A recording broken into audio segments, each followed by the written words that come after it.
আপনাদের মনে আছে কদিন আগে মা এসেছিল, তখন মা একটা মাছের ঝোল রান্না করেছিল। সেটার ব্যাপারে একটা ভ্লগ আমি বানিয়েছিলাম যে ঝোলটা এত বেশি টেস্টি হয়েছিল।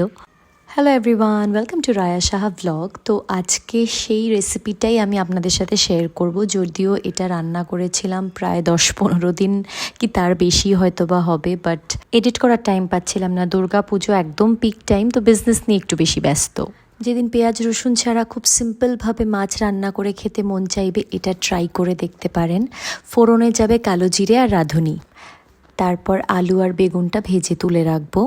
সবসময় কিন্তু পেঁয়াজ রসুন দিয়ে কষিয়ে সেরকম রিচ করে খেতে ভালো লাগে না, আর এটা এত লাইট আর ফ্লেভারফুল হয়। একবার হলেও আমার কথা শুনে ট্রাই করে দেখবেন। তারপরে যেভাবে মাছের ঝোলে নুন হলুদ লঙ্কা গুঁড়ো দেওয়া হয়, তার সাথে যেটা অ্যাড করব সেটা হচ্ছে আদা বাটা। এগুলোকে একটু জল দিয়ে গুলে সেটাকে তেলে ভালো করে কষিয়ে নেব। অনেকেই হয়তো বা এভাবে রান্না করেন, কিন্তু আমার কাছে নতুন, তাই আমি আপনাদের সাথে শেয়ার করছি। প্লাস আমি যবে থেকে এটা শিখেছি, ঠিক এভাবেই আমি বেশিরভাগ মাছ রান্না করছি। মশলাটা মোটামুটি কষানো হয়ে গেলে তার মধ্যে আলুটা দিয়ে দেবো, কারণ ওটা সেদ্ধ হতে একটু সময় নেয়। সেদিন সন্ধেবেলা পেজে একটা লাইভ ছিল, তো আমি রান্না করতে করতে আইব্রো প্লাক করছিলাম।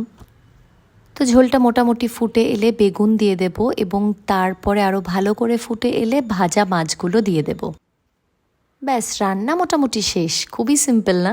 তারপরে খানিকটা ঝোল তুলে একটা পাত্রে নিয়ে তার মধ্যে একটু পিটেলি দেব, মানে চালের গুঁড়োটা ঝোলের সাথে মিক্স করে সেইটা আবার ঝোলে দিয়ে দেব, যেন ঝোলের একটু হালকা থিকনেসটা আসে। তারপরে জিরে ধনিয়া আর কালো জিরের একটা গুঁড়ো আমার কাছে ছিল, এটা অপশনাল, আমার মা দেয়নি কিন্তু আমি দিয়েছিলাম। রান্না শেষ, এবার ঝোলটা ভালো মতো ফুটে এলে গরম ভাতের সাথে সার্ভ করব। আর এই রেসিপিটা না যে কোনো মাছের সাথেই করা যায়, বাট আমার মনে হয় যে বোয়াল মাছের সাথে সবচেয়ে বেশি টেস্ট হয়। এভাবে রান্না করলে আমাকে জানাবেন কিন্তু।